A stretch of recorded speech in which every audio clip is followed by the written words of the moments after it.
As smartphone continues to touch every corner of our lives, our attachment to our devices also increases. In this new normal, classroom classes have shifted into e-learning, increasing the relevance of smartphones yet again. But most of us, if not all, are excited to use our gadgets to have fun during the pandemic. Just a tiny from our mobile devices can easily snatch our focus away from online learning. The use of smartphones leads students to learn something anytime and anywhere effortlessly. However, this exact versatility and mobility beg the question of its effectiveness to maintain quality education, as this divided attention hinders a student's optimal learning. This is the Mugiwara Studio, and today we will discuss smartphone-based distraction in this academic new normal, as well as the iLearn Smartphone Usage Intervention Program.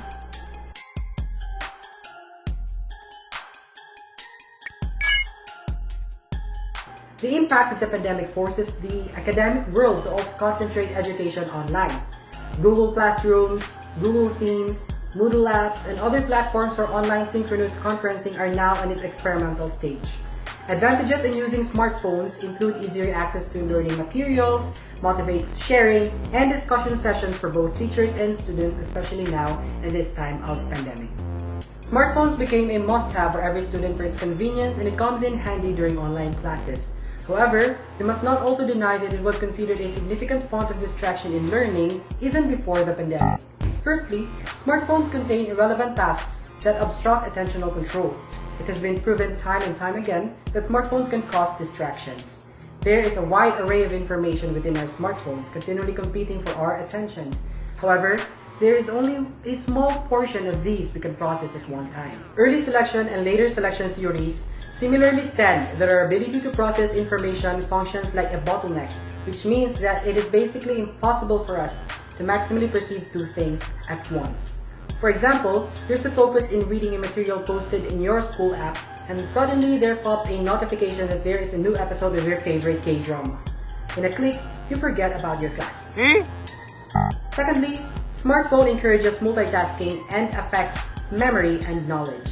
Students who engage in task switching needed time to readjust their mental control setting that dictated the rules for completing the task, as well as dealing with the effects of errors caused by trying a new task. When we are presented with so much information at one time, we suffer from a short-term memory overload. In exchange, information does not become meaningful enough to be comprehended. The working memory has also been found out to be a key factor in reading comprehension. The data from the material we are reading is placed into working memory until it can be appropriately stored into long-term memory for recall. Thirdly, our mental script of smartphone usage does not involve comprehensive learning.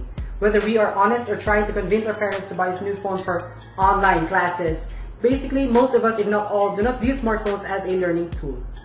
Some applications like mobile games also consume the time of smartphone users, thus hinder their learning. Researchers have noted that given the smartphone's substantial advantages in learning, the students use a smartphone mainly for entertainment, such as social media sites, which includes Facebook, WhatsApp, Instagram, Twitter, Snapchat, Tango, instead of using it for educational purposes. And lastly, the blue light disrupts REM sleep needed for proper information storing.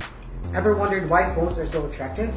Ever asked why is it that you are still awake scrolling your social media without feeling sleepy? Or even asked, it's 3 a.m. already? According to the study of Williamson and Cummins in 1985, who uncovered a special photoreceptor in our eye that is sensitive to blue light, similar to the types of light discharged by our smartphones. This blue cone comprises only 2% of the total number of our photoreceptors, but our response to the input coming from this cone is superior in terms of its lasting effect. It has been found out that this blue light sensitive cone has access to regulating our circadian rhythm and is normally beneficial because it boosts our attention, mood, and keeps us awake during the day, same as the effects of blue sky during the day. However, this becomes damaging during the night because the same type of blue light is coming from our phone's screen, which in turn disrupts our body clock by keeping us attentive and alert even when our bodies are supposed to rest. Note that REM sleep is needed to properly store information. While it is true that smartphones can impede our cognitive power, we cannot also deny the significant advantages it proposes to our learning ability. In the context of online learning, getting rid of it completely is simply impractical. iLearn is an online smartphone usage intervention program that addresses these issues with 4 major stages. First, the relearning stage. Second, the tactical restructuring stage. Third, the smartphone detox challenge. And finally, the assessment stage. The relearning stage is simply put a psychoeducation seminar and a focus group discussion. But rather than explaining one particular mental condition, this aims to make awareness of the problematic pattern of smartphone usage that negatively influence our mental cognition relevant to online learning, as well as introduce appropriate behaviors and technical changes on the gadget practice that can help reduce the impediments. This therapeutic discussion will anchor on 4 subjects. First, identify the negative smartphone practices that can hinder in our online learning. Second, identify the technical elements on the device that disrupts our attentional control and reward circuitry. Third, explain the brain-brain phenomenon of how our smartphone reduces our overall cognitive resource. And finally, introduce the psychology behind the stages of the iLearn Smartphone Usage Intervention Program. There are 6 simple but perhaps radical setting modifications under this stage that addresses different aspects of cognition affected by the default setting of our smartphones. So the first setting modification in this stage is to declutter and delete applications including games and superfluous social media platforms that has no value in online learning. The goal is to cut off a major source of smartphone distraction. So the second setting modification in this stage is to control notification settings and turn it on for school applications and pressing matters only. Mute any non-human notification like food apps, system updates, and etc.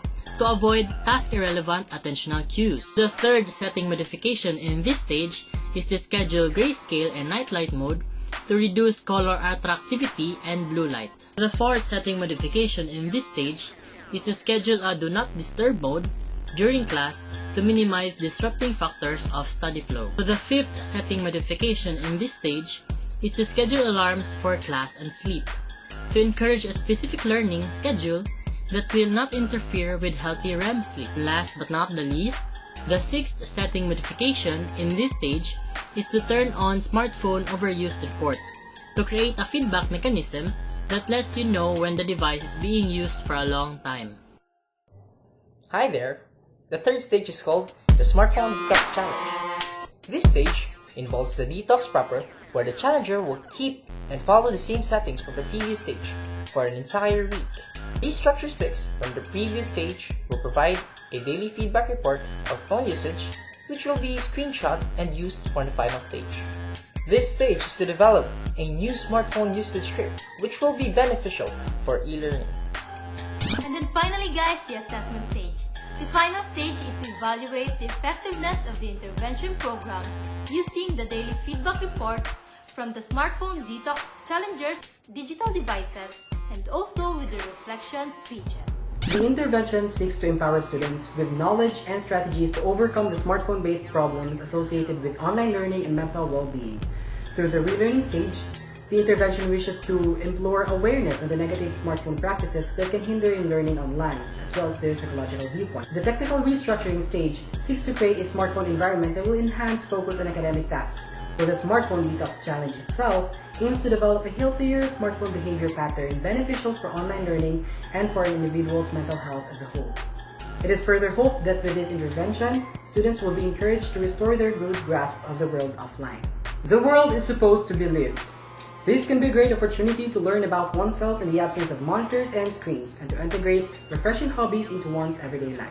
Now, the remaining question is, Are you up for the challenge?